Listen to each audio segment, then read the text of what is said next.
someone was talking to me recently about this, about, if fights are rigged sometimes and things like that. And I want to tell you something. Someone in the sport, like a random fan. Fighters wish fights were rigged. Yes. Okay? They're not. No. There comes a time in your life as a fighter when you're like, man, I want to call my opponent and be like, bro, I'll lay down. Cool, man. Be if cool. you just give me a little extra on the check. Because you don't know if you're going to win or not anyways. Yeah, I tried doing Nogueira. He didn't speak English. Fights are not rigged. There's no way in hell they're rigged.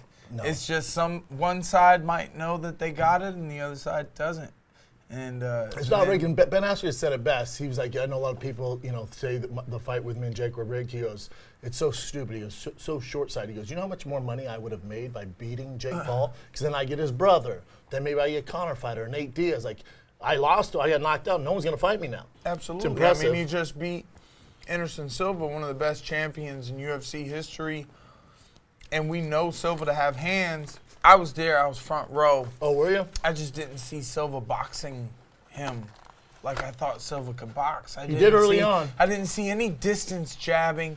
I thought, he would cut Jake off and he would trap him in the corner and he would only try to fight him once he got him closed off. And he would only get a couple shots. And Jake's constantly moving, thinking about defense and protecting himself. I was like, wow. After the second round, I was like, oh, I see where this is going. Jake stayed on his point game. He feint, jab to the body, feint, switch over, left hook, and move around the ring, draw him in. I can see that. I mean, I know boxing. I love boxing. No, it was a great It would be a showcase. great opportunity to fight Jake. I would love the opportunity. You guys are about the same size. I mean, he's actually quite bigger than me. He's taller. He's closer to your size. No. Jake's my boy. He's pretty no, big. Logan's more my size. Jake, I'd say, is I don't closer to you. care how big he is. No, I'm just saying. I don't care how small he is, how big he is. I know he's bigger than me because Silva fought at 85 as the champion at 85 for years. That's always been much bigger than me.